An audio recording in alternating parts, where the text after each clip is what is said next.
Alright guys, BLM here, back with a new video. In this video, I'll be talking about my thoughts on the latest season of American Ninja Warrior, ANW 14, which I did call ANW 13 a transitional season at the time, feeling like one that was going to lead to a new crop of competitors that would take the forefront in future seasons, and this season certainly felt like a continuation of that, with so many notable names not returning for this season. People like Daniel Gill, Jake Murray, Megan Martin, Michael Torres, Grant McCartney, Karsten Williams, Thomas Stillings, Michelle Warnke, Tyler Gillette, Kevin Bulk, Nick Hansen, Matissa Wadi. Again, there were so many big names that we lost on this season. Mind you, some of those, like Daniel Gill, weren't here due to the COVID vaccine mandate, which it's their loss. But to lose all those big names just coming into this season, and then having many big names that end up failing before Vegas as well, and then also other big names that had to drop out before Vegas, it really just left the show having to focus around a mostly different crop of competitors here, which makes a lot of this season feel mostly void of the competitors that I have come to know through the over a decade I have been watching this show. But I still enjoyed this season well enough. I mean, I've said this before that I'm sort of in the spot of complacency with ANW at this point, where I've kind of just accepted that the show isn't going to be exactly what I want it to be, but I'll continue watching it at this point, largely just because of my history of the series. And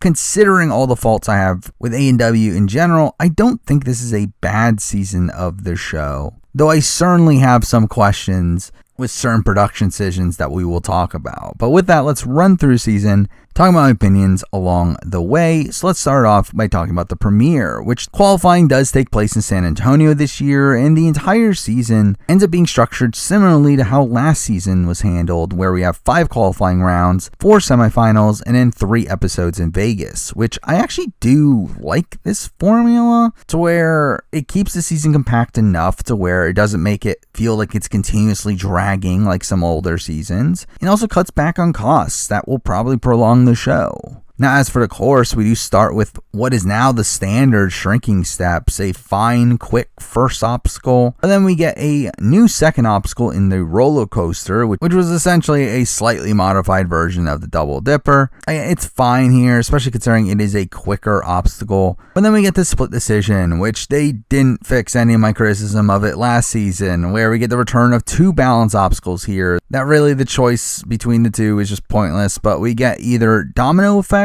or the serpent, which is a new obstacle here, though one not too different from something like the log runner, though it's in a zigzag track instead of a straight line. And really, it did feel like the domino effect was the much easier obstacle here. But then we get to the carnival, which was an interesting obstacle, playing off of obstacles like the ring chaser, in which the way that the first half of the obstacle is handled can change the difficulty of the second half of the obstacle, which I do like it conceptually. However, something I didn't like about this one in particular was how gimmicky it felt like the obstacle felt, with the overall design coming off as really over the top to me. And I know the producers have said that the current show format of staying in one city has allowed them to build more elaborate sets, but really that's something I just never wanted from an obstacle, and really just visually I felt like this seemed kind of ridiculous. But then we get another new obstacle in the salmon roll, which feels in line with obstacles we've seen in the past, kind of mixing Rolling Thunder with that of the salmon ladder, and really just ends up being a solid modification to them here. And finally, we do end with the typical warped wall mega wall combo that you would expect from any qualifying course at this point. But as for the results of the episode, we do start it in a similar way to how we started last season, with us starting with a notable name that shockingly fails early, with us seeing David Wright fail at the serpent in a similar way to how Matissa Wadi failed at split decision last season. But again, a lot of the focus of this episode does go to some of the newer names here, with many of the bigger names getting fast forwarded throughout the episode. We see the likes of Lauren Ball, Eric Middleton, and Kevin Carbone all fail the salmon roll and fast forward. We see Lindsay Eccleston failed the carnival. Even Flip Rodriguez, despite his really strong season, does get fast forwarded in the premiere here, despite being talked about as one of the big names coming into the episode. We see Brett Sims get fast forwarded, which, I mean, to be fair, you would expect from him at this point, but he ends up clearing. We also see some of the prominent teams from last season getting skipped over here as well, with Enzo Wilson failing the salmon roll as well. We then see Ninja Cal and Brett Hernandez Strong clearing, with Strong getting the mega wall as well. And also Bob Reese gets skipped over while getting the Mega Wall, which was really funny to me, the fact that we're at the point where we're just skipping over numerous Mega Wall clears. That obviously makes you think that someone else is going to get it, but still feels like an abnormal editing choice for A&W. Though I will say that the fast forwards for A&W at this point don't really bother me as much as they used to, where I think A&W has gotten to the point where they kind of found the happy medium with them, to where despite these runs obviously not being shown in full, they do still spend a sufficient amount of time on them to not feel like these people that were fast forwarded are completely neglected from the show. After seeing Alyssa Beard shockingly fail the Serpent, we do end up getting the return of someone I was so excited to see back here for a first time since A&W 10, where we see James McGrath back, who had seemed really poised to have an incredibly strong year here, with him getting the Mega Wall and clearing the course, and later even see him propose to Alyssa Beard, which, again, good for them. But considering how much focus he was given here, again, I really thought this would be a really strong comeback year for him, which sadly doesn't come to be. But outside of him, really a lot of the rest of the episode ends up focusing on relative newcomers, with many of them not even having deep runs on this season. I got a lot of it coming off as the typical A&W sob stories, or giving opportunities for the host to ham it up, but some of these sob stories do lead to some strong runs. We see Christopher Harding Jones end up getting one of the bigger edits on this season, with him talking about the loss of his dad, and that leads up to his clear. We get a lot of focus around the Loonies, this OTT group of characters from Virginia that was mostly boring to me, but Josiah Singleton, ironically one of the Loonies that gets fast forwarded here, does end up having a strong run on the season. But again, we still get a lot of wasted time in this episode with the likes of 70-year-old John Luby, who randomly eats raw eggs at the start of the course for some reason, and he ends up barely clearing the first obstacle, only to fail the second, to which Matt and Akbar prop him up as saying that was a really impressive run, which, again, to me, this should have been a run that should have easily been fast-forwarded over some of the bigger names. We also waste time on Heather O'Reilly, a soccer player that had other soccer players watching her run, which, funnily, her run ends up pretty much being exactly the same as Luby's. Kyle McCrite gets so much content talking about his dog that's missing a leg, and he makes it a salmon roll. Jordan Carr ends up having a really impressive run here, being only 15 and being the youngest to clear the course. But to me, the biggest shocker out of this entire grouping is the fact that we do end up seeing Vance Walker back here in what ends up being a mostly subdued edit, which was such a radical turn from last season, where he looked like he was going to be the poster child of this new teenage field. But here we see him failing on the salmon roll, his first fail before Vegas ever, which obviously is just shocking there, but bizarrely, beyond this, he really becomes an afterthought on the season. And another bizarre choice to me is the fact that we do end this episode here with RJ Roman, who had literally never been mentioned in the episode before that point. And while he does end up having a really impressive run here, clearing the Mega Wall and getting the fastest time, again, it was so funny that he wasn't promoted when the likes of Flip and Alyssa Beard were, when they had their runs fast forwarded. Well, with that, let's jump into episode 2, where we see a couple obstacle changes, which sees the return of the overpass as the second obstacle, which is just fine. Well, we get a brand new obstacle in the 5th obstacle spot, that being Piston Plunge, which largely feels like an obstacle we'd seen before, with it being another obstacle that forces you to lâcher to a handhold that drops once you grab it. It's, again, mostly fine, but if you were to tell me that this was an obstacle from a previous season, I would have believed you. But overall, this episode ends up being a pretty strange one to me, where unlike last episode that had a bevy of big names, that most of which were skipped over, it felt like this episode had one less bigger names, but even those that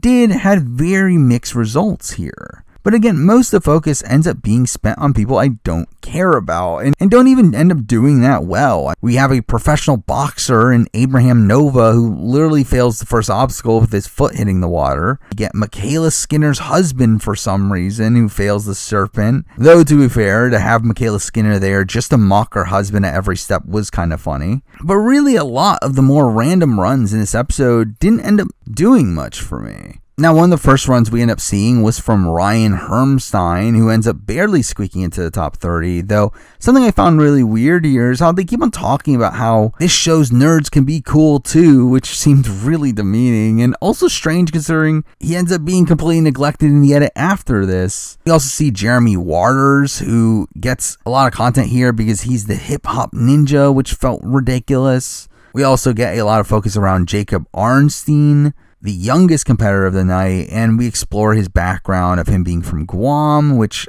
I'll be honest, I found boring, but he does end up clearing here as well. Though I will say that this episode did provide a couple of surprising fails, particularly from the women's side of things, where we do see Sandy Zimmerman completely messing up the carnival and failing there, to which she gets formally eliminated by Jennifer Stefano, who is another one of these figures that gets so much content in this particular episode about overcoming her anxiety, only for her to completely disappear beyond this episode. But also another of the shocking fails here comes from Jessie Graff, who had missed last season due to injury, and her season ends here really quickly where she fails the Serpent, making most of the women that move on in this episode being members of the Jersey Girls who all made it to the Pistons. But really overall, this season does end up being a largely underwhelming year for the female competitors, with many of the big names not even making it to Vegas here. But beyond this, we do get some notable names being fast forwarded, like Lucas Reale, who always gets skipped over, but he does shockingly fail the piston plunge, though does move on. We then see a bevy of clears being skipped over from the likes of Jay Lewis and Matt Bradley, who does get the fastest time of the night, but for some reason we don't see his run. But as for the runs that we do see the start of Josiah Papel's really strong season here of him getting the mega wall while clearing. We also see the return of Najee, with him coming back after an injury, to which he clears, though I do find it weird how much this season's propped up as this major comeback season for him, considering the fact that he doesn't get to finish it. But for last, we do get Joe Moravsky, who coming into this season, especially without the likes of Daniel Gill, Joe Moravsky was such a massive frontrunner to win this season, with him being by far the biggest name on the board, and he does start the season well here, with him getting the mega wall for his third time, ending the episode as you would expect it to. Well, now let's jump to episode 3, where we once again get some course changes. Now the roller coaster and the salmon roll from episode 1 do return here, but split decision is changed to a choice between log runner or burn rubber, which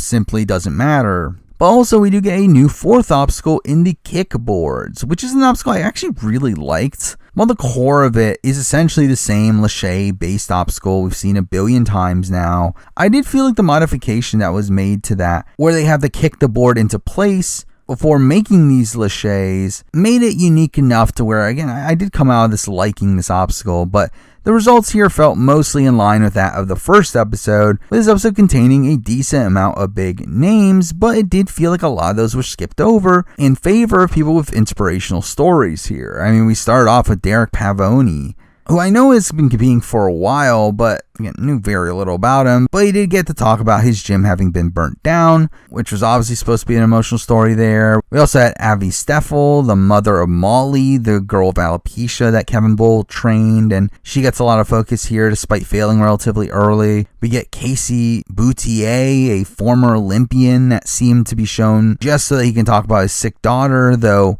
to be fair, his run was a bit more entertaining, with him really just stumbling his way to the salmon roll and failing there. We also get to see Ethan Gardulski, who I have talked about how weird it is to see 15-year-olds in A&W, but to see Ethan here in particular was just so weird to me considering how young he looks. But he gets the typical package about overcoming anxiety, and we get to see him being training partners with Philip Scott, who I should mention, I believe got turned down for this season, which makes this really bizarre that they bothered to promote Philip as his mentor here while not actually letting him compete here. Now we do also get the return of Sean Johnson's husband for some reason, which again, I feel like the most entertaining bit of this entire run was Sean rolling her eyes at him taking off his shirt. But also I did find it funny how Matt and Akbar really just goaded her into saying that she would compete on next season. Now we do also end up seeing a run from Drew Nestor, who was able to recover after falling on the log runner, and that was fun to watch. But again, so many notable names here get fast forwarded.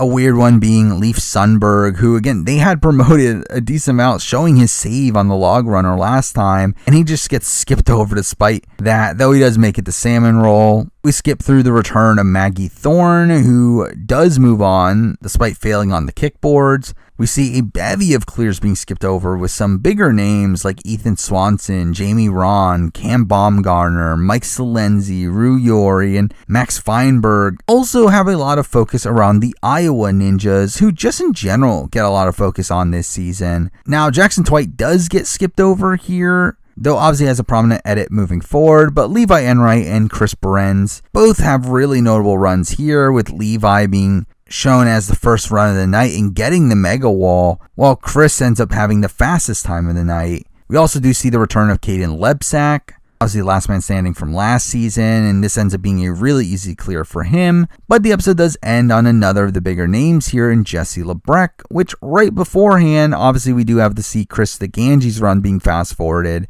as expected, but he clears, and Lebrecht clears here as well, though she did seem to struggle on the salmon roll, which may not be a great sign of things to come. But overall, pretty standard end to the episode here. So with that, let's jump to episode 4, which for me was a largely annoying episode. Due to this episode being sponsored by the Minions, and they had to make every reference they could to them here, and really even beyond that, overall the entire field here was pretty weak, with a noticeable lack of big names. But as for the course here, we do see a new second obstacle in the Shattered Panes, which was a weird obstacle of navigating these 3 boards, with only a second one involving your upper body, which seemed abnormal, though I didn't really hate it either. But then we get rid of Burn Rubber on split decision to obviously bring in more Minions references, where the obstacle ends up being the Despicables, which just ends up being another redundant obstacle of it being similar to the spin bridge, but in a more zigzag path instead of a straight one. And we also do get a new 5th obstacle here in Final Frontier, which I really didn't like. I mean, I for one found the obstacle just kind of boring, but even beyond that, I found it really gimmicky to the point where it did bother me. But really, it's just a worse version of Cane Lane. But as for results, this episode does end up almost entirely focusing around sob stories and wacky moments. I mean, we get dumb segments from Tristan Wyman, who comes from the North Pole, and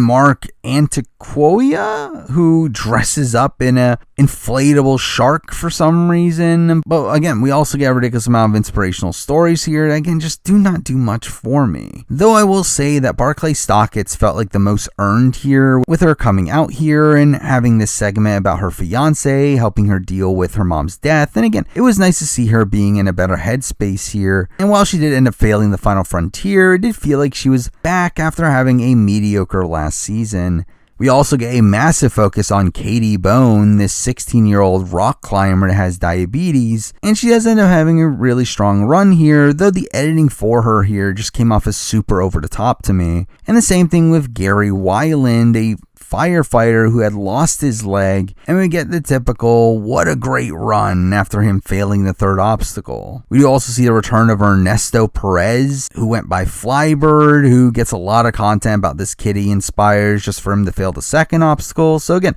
a lot of these segments really hogged up the screen time, but really the field here was just not that good outside of that anyway. I mean, we saw Isaiah Thomas run 2nd, which was inherently a bad sign for him clearing, and he does end up failing on the Final Frontier, though does move on. We saw Jonathan Godbout, who had a strong season last year, shockingly failed the Despicables, but we do end up having a relatively strong night for the women, where despite the results not being anything too special here, 7 of those women do end up qualifying for the semis. The most in the history of the show, where we do see some decent runs from the like of a newbie and Annabella Heinrichs, and we see the return of Isabella Wakeham, both of which failing at the Final Frontier. And as expected, we do get fast forwards from some notable names. I mean, Megan Rowe failed the Kickboards and ends up being in 30th place. We end up seeing Donovan Matoyer and Tyler Yamauchi failing the Final Frontier. We do see clears from Owen Dyer, Jody Avila, and Christian Yost. But really the big names for this episode seem to be Austin Gray and Nate Hansen, with Nate Hansen being saved for last, which was so bizarre to me, as I never felt like he was that great, or really didn't even know that he was that popular. So I was just surprised to see him being propped up as such a big name here. And for Austin Gray, it really just feels funny to me that it feels like his results have kind of like forced him to become a prominent figure on the show, with him being second place in the last 2 seasons. So despite the fact that production seems to want to purple him on their show, they're kind of forced to show him here. And both of them do end up clearing here, with Nate end up getting the fastest time of the night. But again, not really who I was expecting to be the big names for this episode. But now let's jump into episode 5, the final qualifying episode, where we do see minimal course changes, where all we get is literally just the log runner being switched out for Broken Bridge, which doesn't matter. And also the 4th obstacle being switched out for Ring Chaser, which again, I do like as an obstacle, but overall still a mediocre course here. And really the episode ends up being largely mediocre as well, where like episode 4, the field here was pretty weak, and I did find myself really questioning a lot of the editing choices that were made here. But again, we get so many pointless runs, from a guy dressing up as a vampire failing the 2nd obstacle. We get Liba Yof, this 4'11" Jewish mom that also fails the 2nd obstacle. We then see Chris Staples, a professional dunker who has Meta World Peace watching his run for some reason. And guess what? He also fails the 2nd obstacle. So all those were pretty pointless. And as expected, we do get a lot of sob stories still, with Heidi Jorgensen talking about her disabled friend. And while she did have a decent run here, getting to the final frontier, she doesn't actually end up moving on. We also get Chris O'Connell, who has a son with a heart defect, and he doesn't move on. We also see David Funk, who was adopted and just found his sisters. And again, all this was just so boring to me. Though I will say that his run at least had a interesting fail where he ends up failing the dismount on the final frontier. But again, we get a lot of notable names here getting fast forwarded, with Brian Kretsch and Tiana Weberly failing at the final frontier. Asaf Garen, who I knew from the challenge, but had been on an Israeli Ninja Warrior, just randomly shows up here and moves on after failing the final frontier. But we do end up fast forwarding the clears of David Campbell, Josh Levin, Hunter Gerard, Sean Bryan, Adam Rail, and Kyle Soderman, who does end up getting the Mega Wall. But again, that was a lot of clears of notable names to get skipped over there. But we also see the full runs of Jeremiah Boyd, who gets the Mega Wall as well. We see the return of Maddie Howard after having a kid, and she gets a really big edit here, but fails the final frontier. We also get a pretty big surprise to me in that Brittany Durant ends up clearing, which was just so off my radar. So again, good for her there. We also end up getting this bizarre segment where we see Lance Pekas training with Elijah Browning, which was the most random pairing you could have created here. And it was just so funny how much this pairing was propped up, considering Lance ends up failing the final frontier. And while Elijah does clear here, they both don't even end up making it to Vegas. So again, how good was this training even for them? But the fastest run of the night does come from John Mack, who does get to talk about his father's suicide. But again, at least he had a strong run to back off of that, getting the Mega Wall as well. But bizarrely, the final run of the night and the final run of the entire qualifying round ends up coming from Jackson Erdos, a former A&W Junior champion. And considering how much they propped him up here, I was fully expecting him to be this season's Vance Walker, but instead he never gets a full run shown of him ever again. And even this run wasn't even that great. I mean, he misses the Mega Wall and doesn't get the fastest time, so I really just don't get why they propped him up so much here, making this a really bizarre end to the qualifying round. But with that, let's jump into episode 6, the first of the semifinals, where we do move on to Universal in LA, where we get a mixed bag of a course in my eyes, where we do see the return of obstacles like Lunatic Ledges and Spin Bridge, which were both just fine, even though, to be fair, I never really loved the Lunatic Ledges. We do see the return of the Air Surfer in the 3rd obstacle spot, which still ends up being a dangerous obstacle here.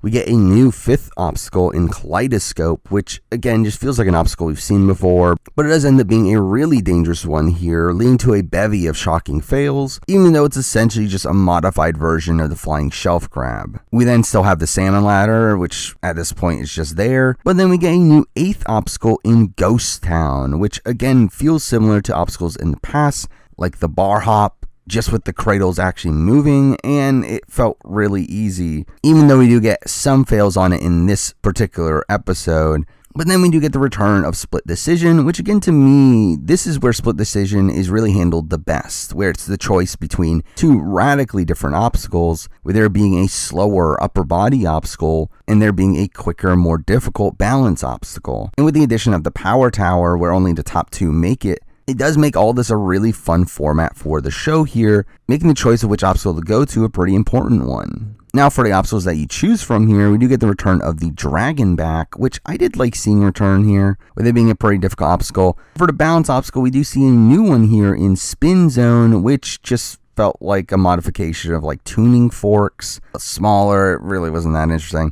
But again, just a solid 2 obstacles here to choose from. But then the course ends with the now typical spider trap, which is just fine. But as for the results itself, we do get to see the kaleidoscope being a ninja killer here, essentially being the cutoff point, where anyone that cleared it here made it to Vegas. But we do also see a couple of air surfer fails here from the likes of Brett Sims, which ends his season here. And I was pretty surprised to see Matt Bradley fail here as well, considering he had one of the quickest rounds in qualifying, but he does seem to get a bit overconfident in trying to do it all in one row, which causes his fail. But again, the kaleidoscope takes out a lot of the field here, with it being the breakoff point for the women, where it comes down to who gets there the quickest, and surprisingly Jordan Carr, who had been propped up quite a bit in the edit, ends up not moving on after failing there. And we do get to see only one woman clear it here in Abby Clark, clearing it, though she does end up failing the warp wall immediately afterwards anyway, which has become a trend for her. Now we do get some fails on Ghost Town, most notably Ninja Cow, who ends up getting this weird segment about how his Spanish teacher has a crush on Matt Eisman, which was bizarre, especially considering his Spanish teacher was watching his run, which, why? But then we do get to see Najee getting this segment about his grandfather being a part of a civil rights movement and bring him to the memorial of it, which was a nice scene, but he does also end up failing Ghost Town, and that ends up being it for Najee. Where despite qualifying for Vegas here, he does end up not competing due to COVID, which ends up being a disappointing end to his run here, especially considering how much he was propped up to be having this comeback year, and was a prominent aspect of the edit up to this point. And you also see some split decision fails here as well, with Matt D'Amico getting half of his run shown, which largely felt like he was shown because he did a flip on the warped wall. And I did find Matt's edit to be strange across this season, considering this ends up being most of his content, despite the fact that he makes a really deep run on the season. Also mid-run, we do see Lucas Reale, which I found to be hilarious. They called him one of the most popular ninjas when they had been purpling him for the last few seasons, but he ends up failing on Spin Zone. Also strangely, we get to see the full run of Anthony Erdley, who they claim that ninja fans love him, which I barely remembered who this guy was. But he ends up making it to Vegas for the first time. Also surprisingly, we do see Joe Moravsky being saved for last, only to fail at the dismount of Dragonback, which also ends up being the end of his run on the season as well, where he ends up also being taken out at Vegas due to his wife getting COVID, to which he was DQ'd as a precaution, which, again, sucks to see him go out that way. Also seems like a ruling that's like kind of questionable considering he had been testing negative, but it's like, again, I get it as a precaution, but it still ends up being a massive loss for the season here, especially considering the fact that he was in prime position to finally get his win here, but that obviously doesn't come to be. But for the major focal points of this episode, we do get a lot of content from Flip Rodriguez, with this ending up being a return to form for him, the best season he's ever had, and that starts here with him talking about wearing his mask again, which felt like great development for him, and he does end up being the first clear of the night, while the two that make it to the Power Tower here end up being two of the stronger teenagers in Josiah Papel and Jay Lewis, with Jay getting so much content here and talking about applying for colleges, and find out that if he clears tonight, he will reveal which college he's decided to go to, which, who cares? Like, literally, I mean, like, who is a fan out there that is really thinking, I really care about what school Jay Lewis is going to? But either way, they both clear, and the Power Tower here was fun, with Papel being the lead for most fit, and Jay goes all out at the end, barely edging him out. So again, that was great, though realistically neither of them need the safety pass anyway. Now for episode 7, where we do see some course changes that did make the overall course a bit tougher here. And with that mixed in with the fact that we get a weaker field of competitors, this did lead to this episode having the worst results of the bunch. Now here we do see the air surfer being replaced by Clockwork, which is probably an easier obstacle overall, but one that is greatly unfavorable towards lighter competitors and did cause some damage on this season. We then see Kaleidoscope being replaced for Hopscotch, which I found to be a mostly lame obstacle, another one resembling the flying shelf grab, and one that really just felt redundant even though it did cause some damage here. But the major change that really increased the difficulty of the course to me was the replacement for Ghost Town in Box Office. Again, another standard Lachey based obstacle, but the handholds here were interesting, and the first one being this box that has no grips on it. And you follow that up with a blind grab that were both pretty difficult transitions that led to only 3 people end up clearing this obstacle here. But again, the early obstacles here do end up taking out a lot of the stronger women in Brittany Durant and Tiana Weberly, who does fail the clockwork once again after failing it in A&W 12. And this ends up being a pretty poor showing for the women, with the cutoff point being to literally just get to the spin bridge, the 4th obstacle. And we do see both Casey Rothschild and Maddie Howard failing there, but still moving on. Isabella Atkins ends up being the one that makes it the furthest of the women, surprisingly passing Hopscotch, only for her to fail at the warped wall. But moving forward, we do also see Asaf Garen get his full run shown, and I was actually expecting him to do somewhat decent here, but he ends up just failing at clockwork. We also see Julius Ferguson fail the lunatic ledges after losing momentum and trying to do the David Campbell jump, to which he fails, though finally later in the episode we see David Campbell himself get in the same position again and does make the jump, which really makes you question, does David Campbell know how you're properly supposed to do this obstacle, considering he's now had to do this twice? But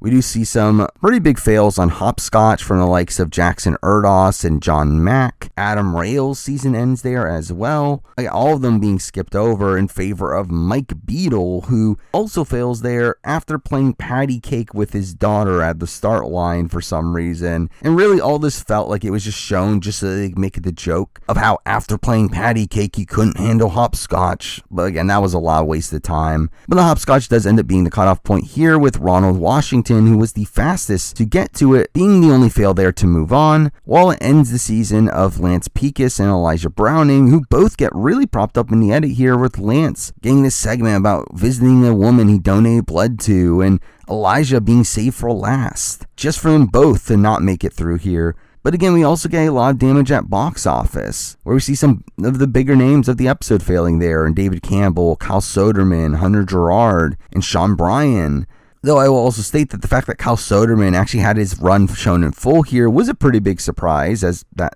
never happens. Jeremiah Boyd also gets prominently featured here, failing at the box office, but again, only 3 were able to make it past it, the first of which being Josh Levin, who does have a really incredible return here, obviously, after taking a 3-year break. And while this run does end his perfect record of clearing every course he's done before Vegas, with him failing the Dragon back here, and also the fact that he barely misses out on the Power Tower, this was still a pretty strong run for him despite that. But as for the 2 that do get to the Power Tower, we do end up having 2 relative unknowns in Josiah Singleton, a member of the Loonies, who got to the Dragon back faster than Levin, but also Evan Andrews, a teenager from Montana, who ends up really just coming out of nowhere and being the only clear of the night. But the Power Tower itself ends up being mostly lame, with the 2 of them going extremely slow, leading to Josiah just kind of easily winning it. So that was uneventful, but then we get to episode 8, which strangely just jumped right into the episode with Mike Silenzi being shown and him clearing right away, which was an interesting editing choice there,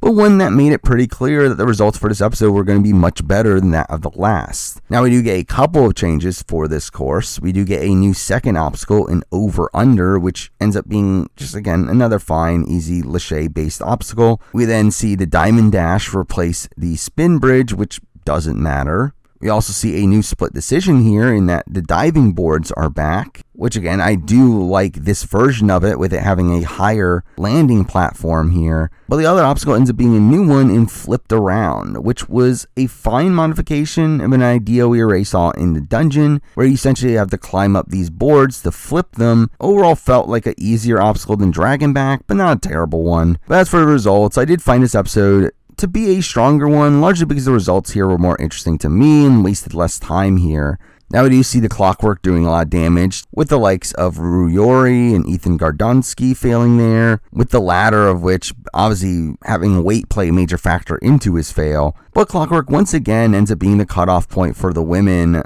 with some of the more notable women from this round not moving on in Maggie Thorne, who fails over under. Lindsay Eccleston fails Clockwork, and obviously the most shocking fail of the bunch being Jessie Lebrecht failing Clockwork here, making it the first time she's not gone to Vegas, and really ending all hopes of a truly deep run for the women in Vegas. Though immediately following this, in tradition, we do get Krista Ganji getting fast forwarded, only shown failing Hopscotch, meaning that both of them didn't end up qualifying for Vegas here. And really, Hopscotch didn't do as much damage here as it did in the previous round, with it only taking out him and Megan Rowe, leaving Karen Potts as the only woman to make it past it, getting to box office, being one of only 2 women to make it past the Wart Wall in semis here. But the cutoff point ends up being box office here, where we just see a bevy of fails there, including the likes of Enza Wilson and Chris Behrens. Max Feinberg fails there as well. But following his run, we do end up seeing the full run of Caden Lebsack, where we get this package about their friendship, which sadly ends up being most of Max's content across this season. Though following that, we do end up seeing Caden pretty easily clear here.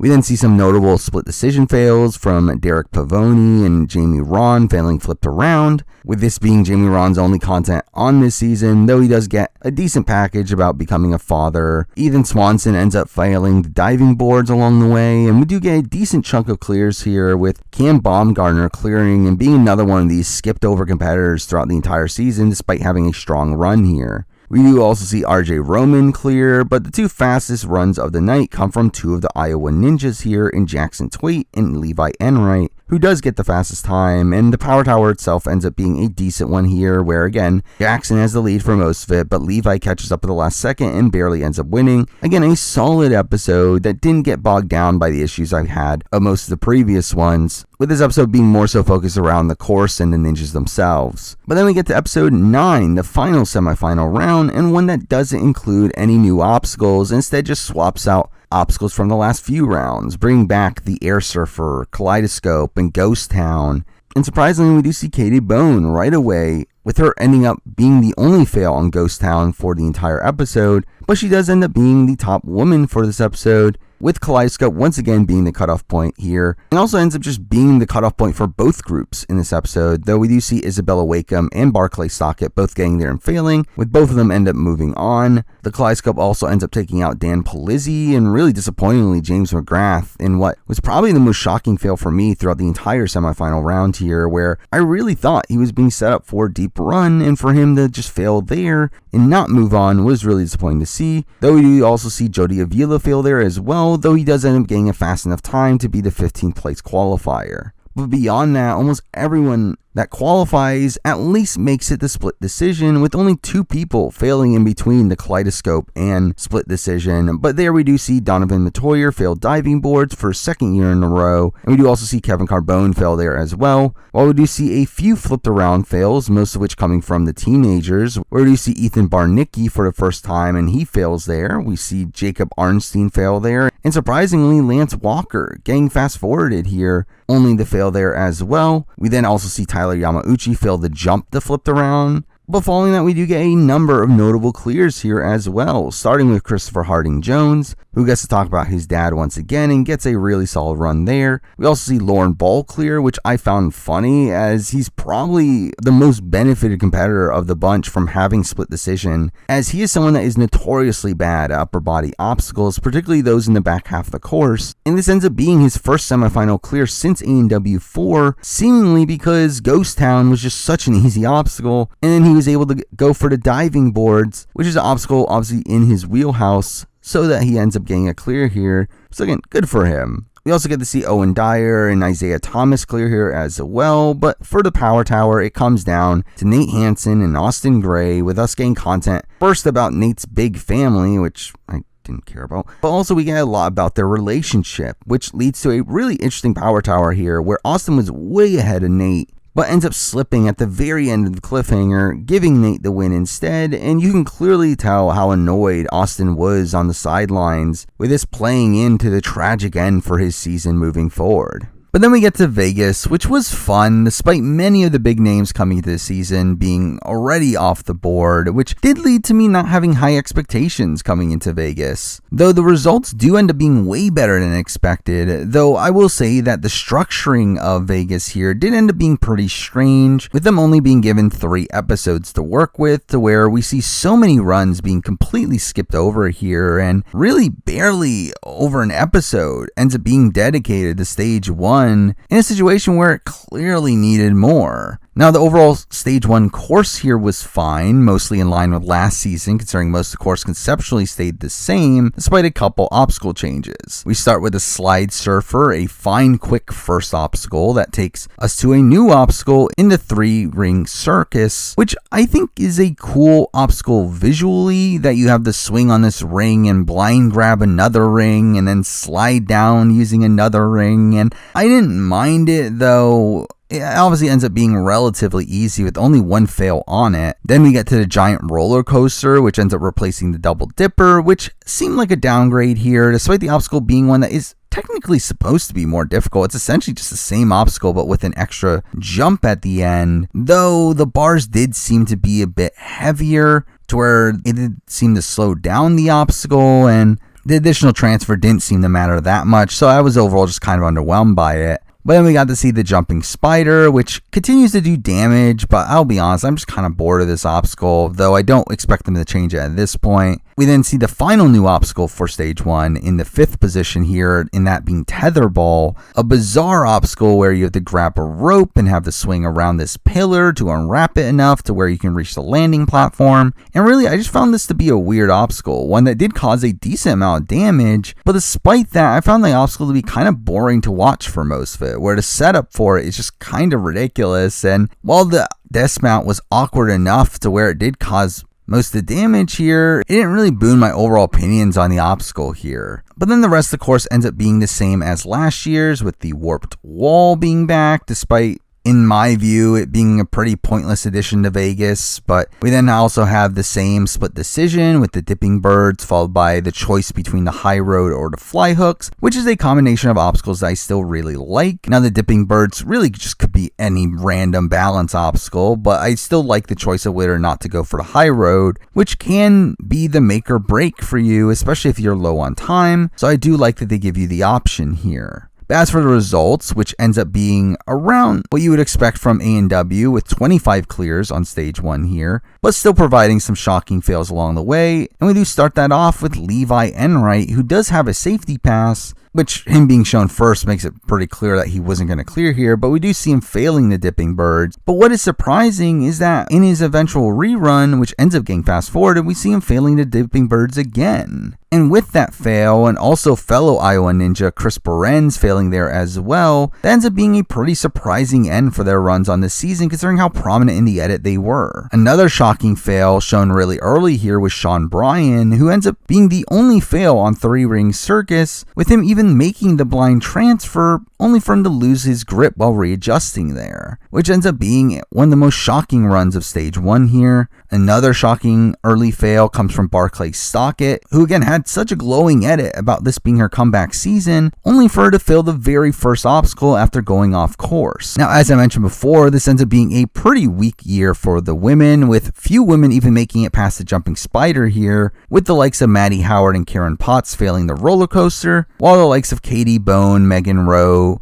Casey Rothschild, and Isabella Wakeham all failing the jumping spider. Though out of nowhere, this does leave Addie Herman as the woman that made it the furthest. Again, this person who had barely been mentioned on the season up to this point. But she had a solid enough run here, getting to the wall in a decent time, but struggles there and ends up failing at the dipping birds as she runs out of time. But beyond that, we do see the jumping spider do its typical deal of damage here, with the likes of Isaiah Thomas, Derek Pavoni, and Anthony Erdley failing there. We also see Bob Reese get this big edit over him planning to do a front flip onto the jumping spider, which we see him attempt and almost land it, but he ends up spreading out a bit too early, which causes his fail there. We also see Nate Hansen's first attempt at stage 1, where he ends up failing the jumping spider for the second year in a row, though obviously he gets focused on again next episode. We also see some tetherball fails here from Jamie Ron, Jacob Ernstein, and Enzo Wilson, which during Enzo's run, we finally get WWE's Ricochet there to watch his run for some reason, which again, like, all this was pretty funny to me because like you would assume that he's there, especially when he's watching the run of someone he has no connection to, that he would be there to promote something, but no, he's just there for some reason. But Enzo's run does end up being actually a pretty interesting one where he does end up missing the dismount but continues to hang on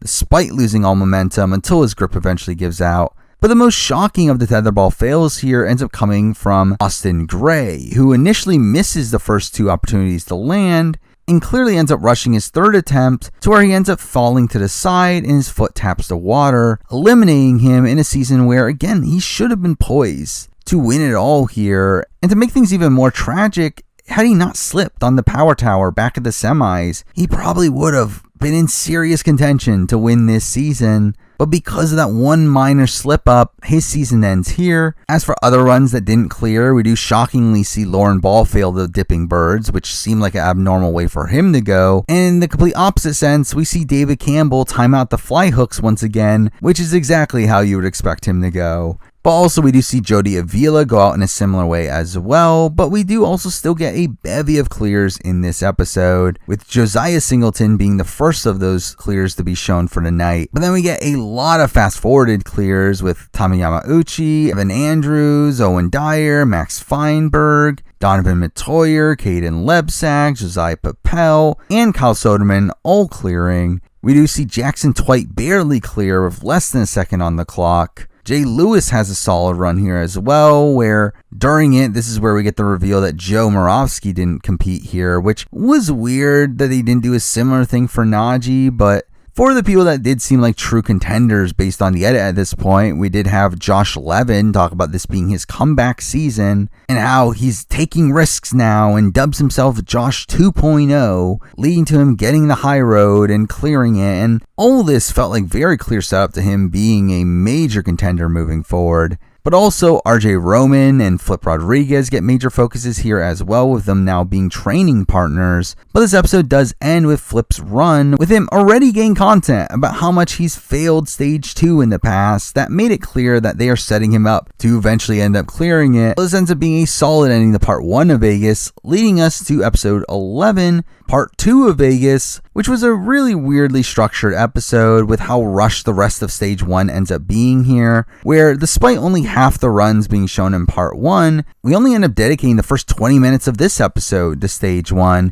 with many runs not even being shown in any capacity. And even by the end of this stage, they just ridiculously show us the list of finishers at the end, with many of those names not even being mentioned up until that point. With the likes of Jeremiah Boyd and Lucas Real and Cam Baumgartner and Jackson Erdos and Matt D'Amico, which just felt weird that they didn't even bother to at least give them fast-forwarded segments. But not many runs even end up being shown in this episode, with Christopher Harding Jones starting the episode and he ends up timing out. Though we follow that up with Ethan Barnicki clearing, we do later see Abby Clark, who is the final woman of the year, getting to the warped wall, which had been her kryptonite. She finally ends up clearing it just as time goes out, which was a nice way to end her season. But in fast forward, we shockingly see Vance Walker fail the jumping spider, which was a very disappointing end to his season. And we do also skip the likes of Mike Salenzi and Ethan Swanson clearing, despite Ethan having the fastest time of stage 1. And this all leads up to the final run of stage 1, that being Nate Hansen's second run, which he does end up clearing here. But again, I really just never got why they love Nate Hansen so much, and this felt like a very bizarre choice from my point of view,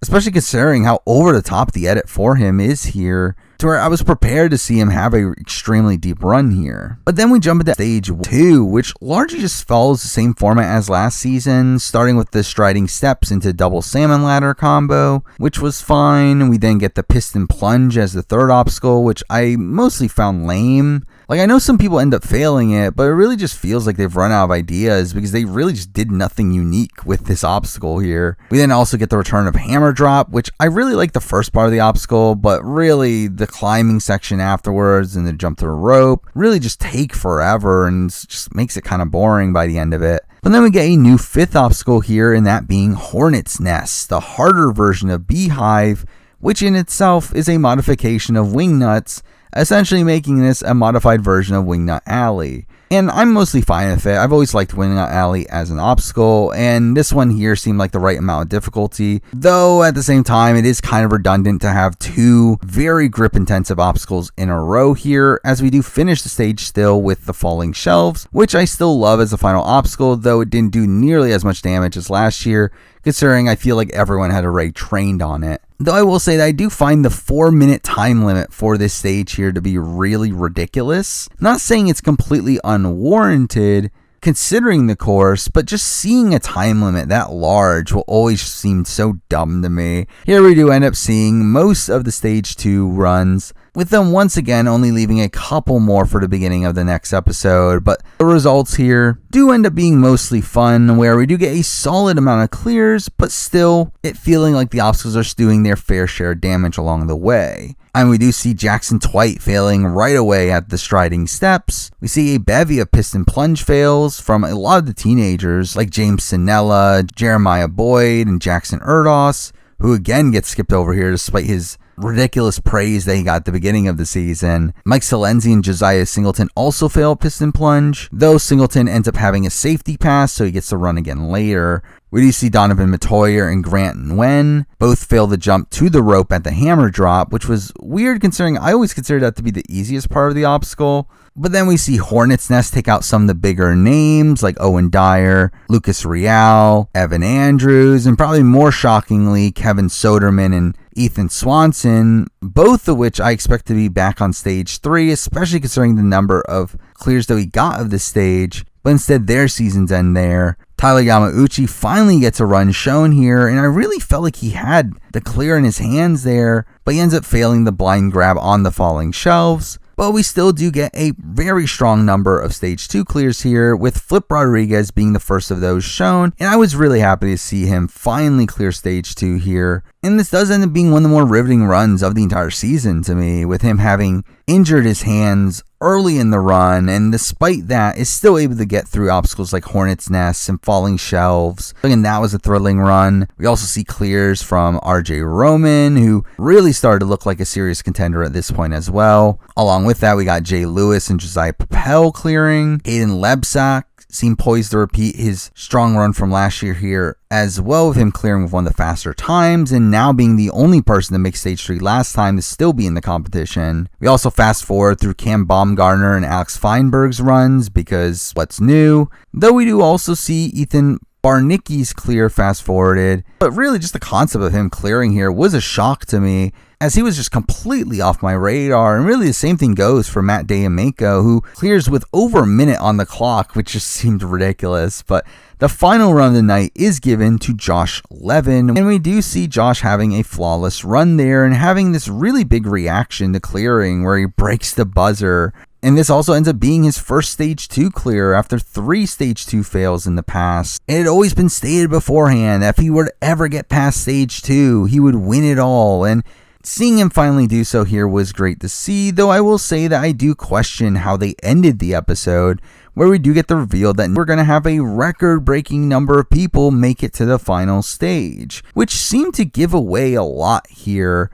That in a way does perturb me that they were so loose with that information, but at the same time it does also fully explain why they had to rush through certain parts of Vegas here. So I guess in that sense I can kind of justify it. But then we get to the finale, which starts off with the end of stage 2, which only 2 runs were left to show here. We started off with Josiah Singleton's second run. Here he ends up failing the piston plunge once again, though does get a bit further. But seeing him fail there made me pretty confident that Nate Hansen was going to clear here, as if he didn't, that would just be a weird way to end stage 2, as why drag it out at this point. But we do see him clear pretty handily here, once again being edited in this really OTT way. It actually made me think for a second that, like, could he actually win here? To where, like, again, skill-wise, I never really saw him as someone that would necessarily do better than a decent number of the people that were already in stage 3, but his edit across the season had been really strong, and here he does obviously flawlessly clear stage 2. Moving us to stage 3, where we do have 11 people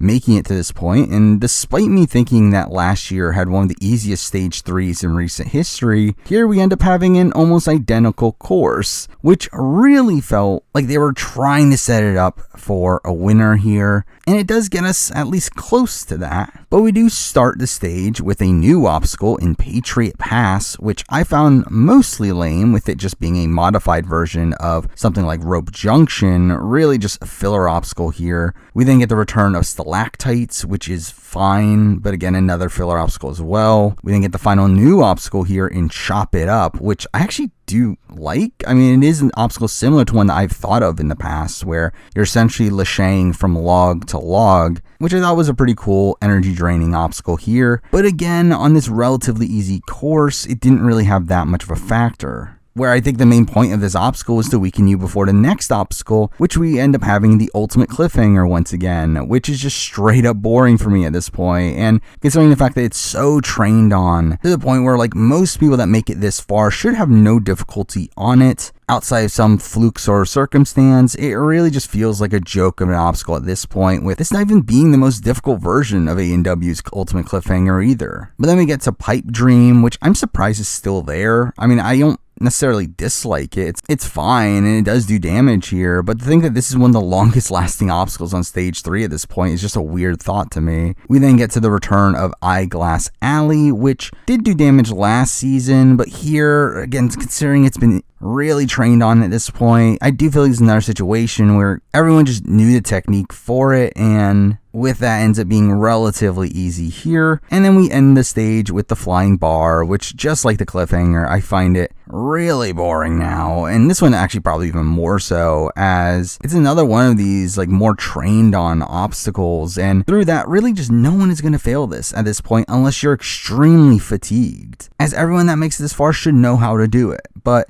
as for the results, which were obviously very strong here, I mean, we do get 5 clears, literally doubling the number of stage 3 clears we've had in A&W up to this point in literally just one season, which felt ridiculous, though we do still get some fails along the way. We do see Flip go first, and I wasn't really expecting him to clear, though I was surprised to see him fail the cliffhanger, which does end up being a pretty anticlimactic end to his season. We then get one fast forward in this entire episode, in that being Ethan Bartnicki, who ends up failing the Pipe Dream, which we later see Cam Baumgartner fail as well, which ends up being the only run of his this entire season that gets shown, and even that started in the middle of his run. Also, we see Matt D'Amico only get about half his run shown, though he does impressively get to the Flying Bar, where he was so close to clearing there, though again he runs out of steam by the end of it, with only one transfer left. We also get Max Feinberg's run, who ends up being the only fail on Chop It Up, but I did find it weird that once again his content ends up being revolved around Caden Lebsack, with it being about how his and Caden's families have bonded over the last year, with it being about how his and Caden's families have bonded over the fact that both their moms are breast cancer survivors, which would make you think that, oh, that must mean Caden is next, but instead he ends up being saved for last, which just felt really strange there. But then the final person that doesn't end up clearing ends up being Nate Hansen, who ends up having a pretty impressive run here, considering all the disadvantages that he has due to his size, where you do see him struggling on a number of obstacles, from Patriot Pass to Chop It Up, the Pipe Dream, which that one in particular he ends up wasting a lot of time on, with him really trying to stretch out the final transition to no avail multiple times. But even Eyeglass Alley struggles through the beginning of it, only to have this like really awkward fail where he makes it to the final bar, only for it to almost instantly derail after he grabs it, which was such an abnormal way for him to go out here. But again, we do get 5 clears on this course, with me literally predicting the 5 that would end up doing so, where here we do have some of the more propped up teenagers in Jay Lewis, Josiah Papel, and Caden Lebsack, each clearing with ease. Though Caden's clear here actually interestingly makes him the only person to clear stage 3 twice, and also continues his perfect record of now never failing before the final stage, which is such an impressive stat. We also get the clear of RJ Roman, who ends up struggling a bit more, especially by the end of it, where by the time of the flying bar, you could tell that he was clearly spent. Though interestingly, he does end up skipping the final cradle, which I didn't think was allowed. I mean, knowing A&W, I would have thought that they would for sure have like some sort of enforced rule about how you would need to use each of the cradles. As again, we've seen on numerous other obstacles, them being very picky with rules like that, but here they just let him do it, so why not, I guess? But the other clear ends up coming from Josh Levin, who coming into this episode, I will say I really thought he was going to win it all. But really almost instantly into this episode, my hopes of that were pretty dashed, where the show really ends up propping up the teenagers in the edit here, which left this near perfect edit for Josh Levin across the season up to this point to just feel like it went to a halt in this finale with him not getting that much focus here. But this obviously leads up to the final stage, which is the same rope climb, which is still boring to me, but considering the results of this season, I don't expect it to change. And I'll be honest, I 100% thought we were going to get a winner here, if not multiple, which makes it so surprising to me that we end up seeing no one clear. And maybe that's because we've gotten so used to seeing people that make the final stage end up clearing, with 3 of the previous 5 attempts being clears, but instead it ends up being a battle for last man standing, where the fastest time to the top still gets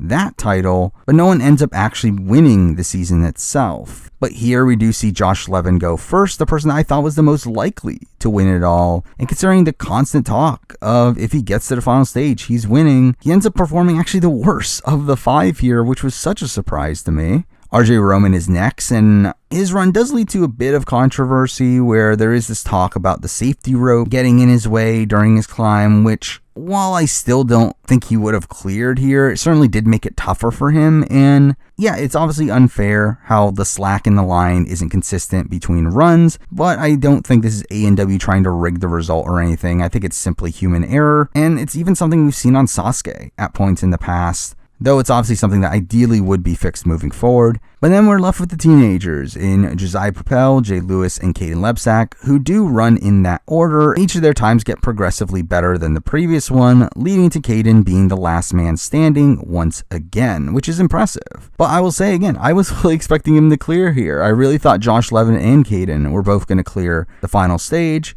As, again, you would also expect Caden to have trained on this quite a bit since his last fail. You would think that he would have improved, but instead, despite changing up his strategy on the rope climb, he ends up having a pretty similar finish to last season, which obviously ends up being a worse ending to the season than I expected, where I was so sure we were going to get a winner here. And with that, I mean, that is the entire season of A&W 14, one that quality-wise I think is mostly in line with last season. While I know there is a lot of complaining about the edit of this season, I personally didn't find it to be that different from the typical terrible editing that you would expect from A&W outside of stage 1, which again, I think that you can excuse due to the limited amount of time that they were given to work with there. Where to me, this still ends up being a fine season of the show. While the results weren't exactly what I wanted, where I did want someone to win the show here and wanted more big names making it further into the season as a whole was still fine to me. Pretty much in line with what I would expect from any random A&W season at this point, which through that comes some pros, but also a lot of cons. But there we go. I mean, those are my thoughts on A&W 14. Now moving forward, despite me continuing to think that now is the time to stop covering A&W on the channel, I will still probably return next year for another review like this. Also later in the year, we are getting Sasuke 40, which I do plan on reviewing as well. And along with that, at some point in the next year, I would like to get around to finally doing my Sasuke tournament ranking, which is something I've been planning on doing ever since I started this channel. So stay tuned for all those things, but for now, that's the video. Thank you for watching.